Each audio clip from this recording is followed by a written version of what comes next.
ये कहानी एक मासूम लड़की की है जिसका नाम संगीता है, जो रातों को सपने देखती है, दिन में उनको पूरा करने की तरकीबें सोचती है।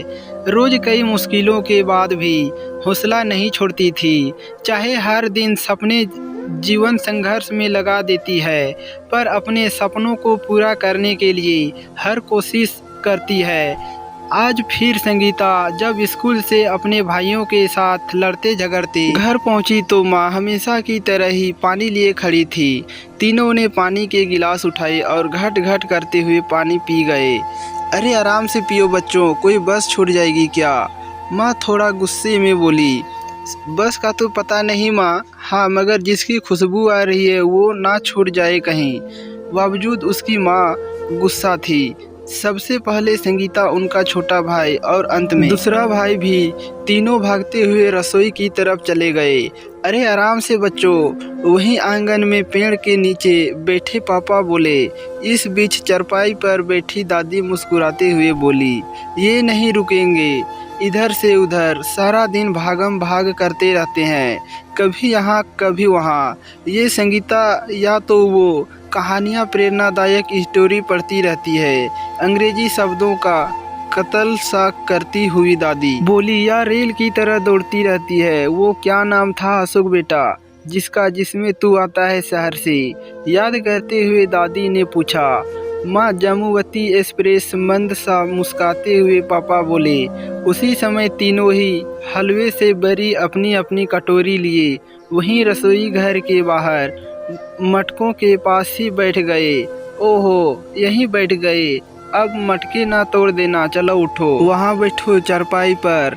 दादी पास इतना कहकर माँ रसोई में चली गई। संगीता दौड़ते हुए दादी के चारपाई पर जा बैठी। दादी ने बड़े प्यार से मजाकिया अंदाज में बोला, लो आ गई हमारी प्यारी जामुवती, और सब हंसने लग गए। इसके बावजूद भी ये परिवार भले ही अमीर ना था, मगर उनमें आपसी प्यार और खुशी की कमी नहीं थी। सोमवार को जब रोज की तरह संगीता घर आई, माँ से आते ही बोली, पापा कहाँ हैं माँ? ऐसा क्या काम पड़ा पापा की लाडली को, जो आज आते ही पापा पापा करने लगी? माँ बोली, संगीता बता भी दो माँ, क्यों तंग करती हो? थोड़ा कलपते हुए संगीता बोली। हंसते हुए माँ बोली, अच्छा मेरी माँ, जा मिल ले, सुबह से घर के पीछे वाले खेत में काम करने गए हुए हैं। इससे पहले कि माँ कुछ और बोलती या पूछती, भागते हुए वहीं जा पहुंची। हालांकि पापा मिट्टी से भरे हुए थे, फिर भी काम कर रहे पिता से जा लिपटी।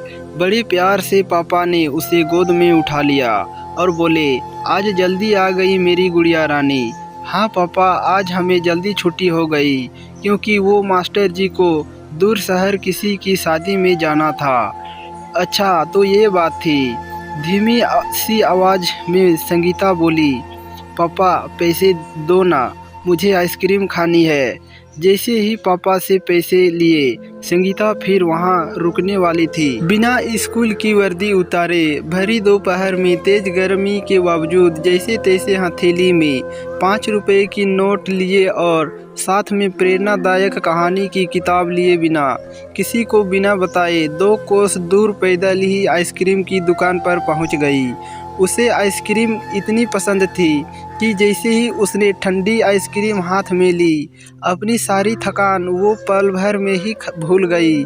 आइसक्रीम खाती खाती फिर घर की तरफ वापस चल दी। मस्त मौला संगीता अपने आप में ही खोई रहने वाली मासूम लड़की थी, हमेशा खुश रहती, जो दादी की लोरियों और नानी की कहानियों में अपनी सपनों की दुनिया दिखती थी।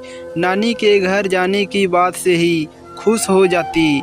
जब कभी माँ के साथ नानी के घर जाती तो सारा समय उनके आगे पीछे घूमती रहती, इसलिए नानी भी उसे प्यार से कहती, अरे मेरी संगीता, किसी स्टेशन पर रुक भी जाया कर, सांस भी लिया कर।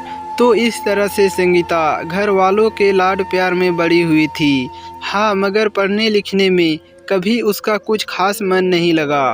पढ़ने में उसको प्रेरणादायक कहानी अच्छी लगती थी। बस किसी तरह से 12वीं पास कर ली, अब वो कॉलेज जाना चाहती थी। जबकि घर की आर्थिक स्थिति कुछ ज़्यादा अच्छी नहीं थी, मगर उसने फिर भी आगे पढ़ने के लिए जैसे तैसे घर वालों को मना लिया। संगीता ने बीए में दाखिला तो ले लिया, परंतु अब उसको जेब खर्च में दिक्कतें आने लगी। वो रोज़ सोचती रहती कैसे वो बिना घर वालों को तंग किए अपने ज़रूरी खर्च चला सकती है, क्योंकि संगीता अपने घर वालों की हालत अच्छे से जानती थी। फिर एक दिन संगीता को अपनी एक सहेली से पता चला कि उनके घर से थोड़ा ही दूर कोई मंजू दीदी है जो सिलाई सिखाती है। उसने सोचा क्यों ना सिलाई सीखी जाए, कुछ सीखने के बाद तो मैं अपना जेब खर्चा निकाल ही लूँगी। बिना वक्त खराब किए जल्दी ही वो मंजू दीदी के पास पहुंच गई। संगीता ने सारी बात दीदी को बता दी। दीदी ने भी उसे बड़े प्यार से सिलाई सिखाने के लिए हाँ कह दी। अब संगीता रोज़ कॉलेज के बाद मंजू दीदी के पास चली जाती। वहाँ मंजू दीदी के पास संगीता मन लगा के सब सीखने में लगी रहती। हर रोज़ सबसे पहले पहुँच जाती। देर तक मंजू दीदी के बताए सिलाई के तरीक़ों को सीखने में लगी रहती। अपनी कड़ी मेहनत से संगीता ने जल्दी ही काफ़ी कुछ सीख लिया। उसकी मेहनत को देखकर मंजू दीदी भी बड़ी खुश थी, जिसके चलते उन्होंने संगीता उनको जानकर राजेश अंकल, जो कि बाज़ार में औरतों के कपड़े सिलाई की छोटी सी दुकान करते थे, वहां लगवा दिया। अब वो साथ में सीखती भी, साथ ही साथ राजेश जी की मदद भी करती। उसके बदले में उसको राजेश जी से कुछ पैसे मिल जाते। ये पैसे ज़्यादा तो नहीं थी, मगर संगीता उससे जैसे तैसे अपना महीने का खर्चा चला लेती थी। संगीता रोज़ कॉलेज के बाद या कई बार तो कॉलेज ख़त्म होने के पहले ही दुकान पर पहुंच जाती। अब काम के तरीक़ों को बारीकी से समझने की कोशिश में लगी रहती। वहां मंजू दीदी के पास संगीता मन लगा के सब सीखने में लगी रहती। हर रोज़ सबसे पहले पहुंच जाती। देर तक मंजू दीदी के बताए सिलाई के तरीक़ों को सीखने में लगी रहती। अपनी कड़ी मेहनत से संगीता ने जल्दी ही काफ़ी कुछ सीख लिया। उसकी मेहनत को देखकर मंजू दीदी भी बड़ी खुश थी, जिसके चलते उन्होंने संगीता को जानकर राजेश अंकल जी की बाज़ार में औरतों के कपड़े सिलाई की छोटी सी दुकान करते थे, वहां लगवा दिया। अब जब वो साथ में सीखते भी, साथ ही साथ राजेश जी की मदद भी करती। इसके बदले में उसको राजेश जी से कुछ पैसे मिल जाते थे। ये पैसे ज़्यादा तो नहीं थे, मगर संगीता उसमें जैसे तैसे अपना महीने का खर्चा चला लेती।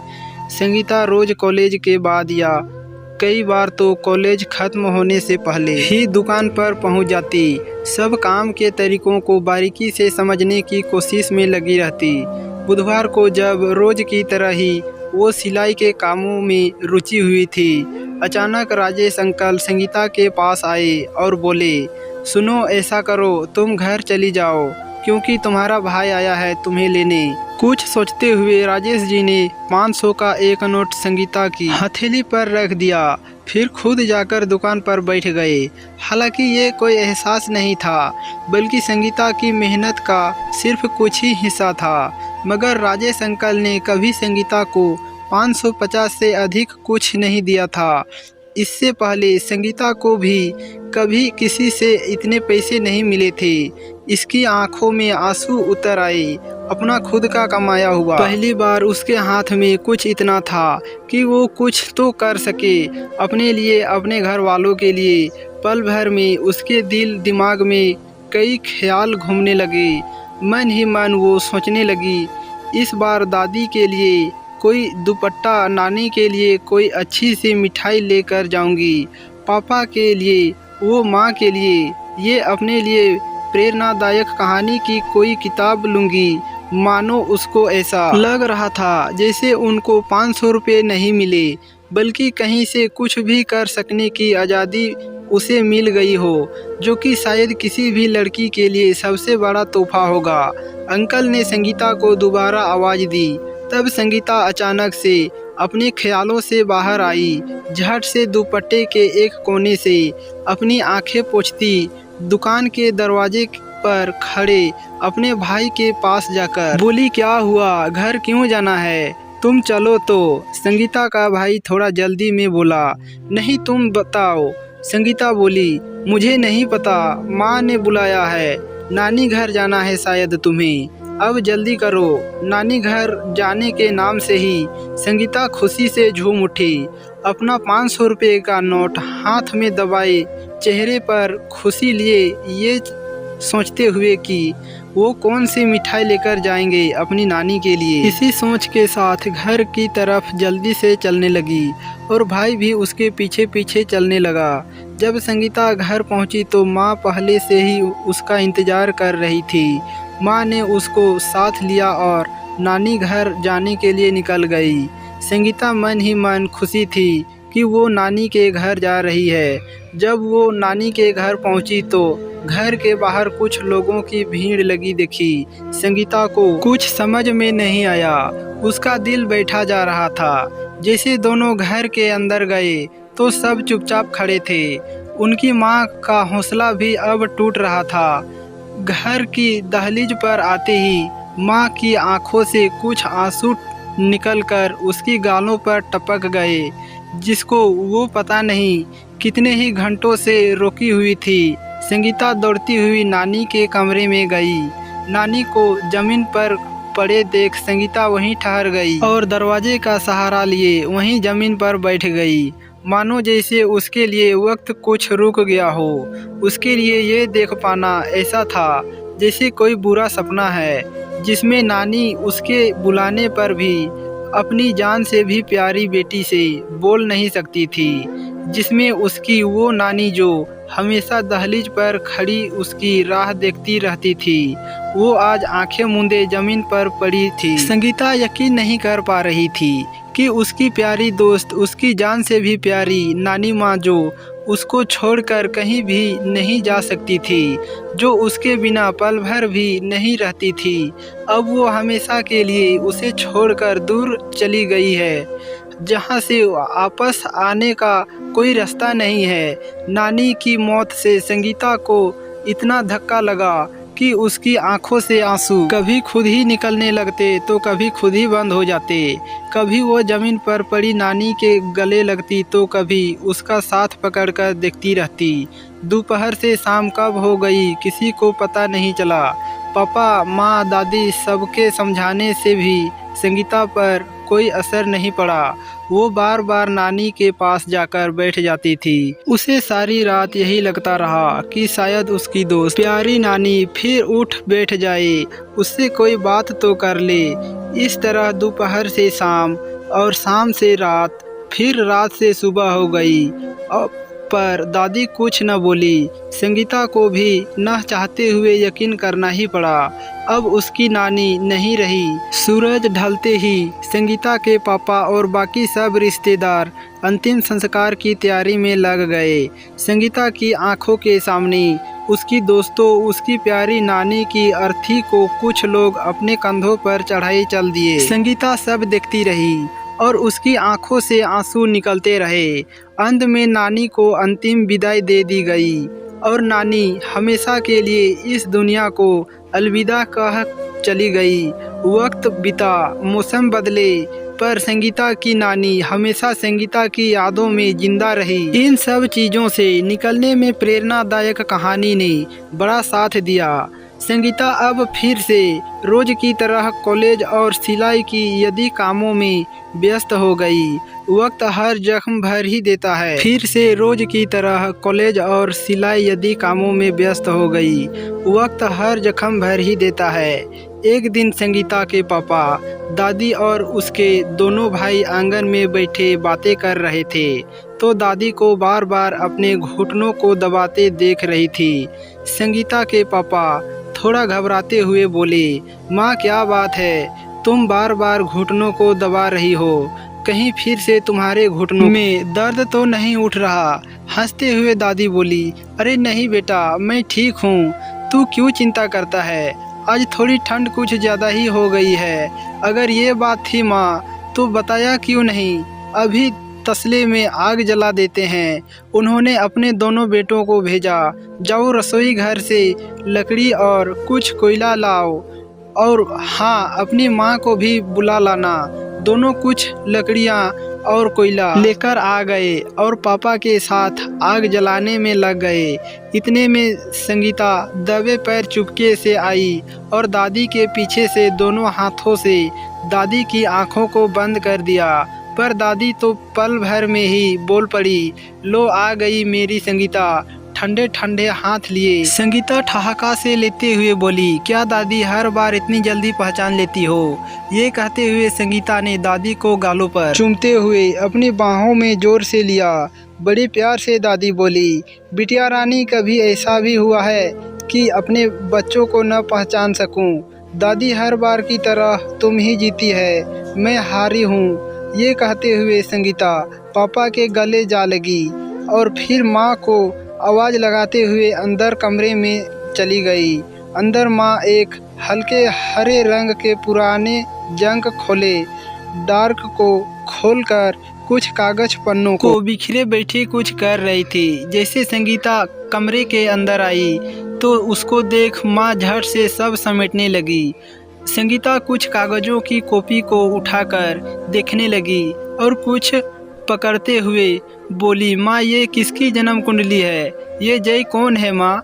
माँ ने झट से उसके हाथ से वो कुंडली छीनते हुए बोली, दे इधर, ये तेरे काम की चीज़ नहीं है। बस हर चीज़ पूछनी है इस लड़की को, ये क्या है वो क्या है। जब तक 20 सवाल न पूछ ले इसको चैन कहाँ आता है। जब तुम्हें सब पता है माँ तो बता दो ना, फिर हमारे घर में तो इस नाम का कोई नहीं है। सोचते हुए संगीता बोली, तू चल हट भाग, मुझे भी जाने दे, खाने की तैयारी भी करनी है, दिन ढलने को है, जा तू भी बाहर बैठ दादी के पास। ये कहकर माँ ने उस पुराने टंकर को वापस उसी जगह पर रख दिया और बात को टालते हुए माँ रसोई घर की तरफ चली गई। दोस्तों, यह थी हमारी आज की कहानी। आपको क्या कहना है इस कहानी के बारे में? क्या यह कहानी सही है? कमेंट करके हमें ज़रूर बताइए। वीडियो को लाइक करिए और इसी तरह के इंटरटेनमेंट कहानियाँ लगातार सुनने और हमसे जुड़े रहने के लिए हमारे YouTube चैनल को सब्सक्राइब करें। साथ ही घंटी को दबाकर ऑल पर सेट कर लीजिए ताकि हमारे आने वाले वीडियो का नोटिफिकेशन आपके पास तुरंत पहुँचे। तो दोस्तों, मिलता हूँ आपसे अगले वीडियो में, तब तक के लिए धन्यवाद।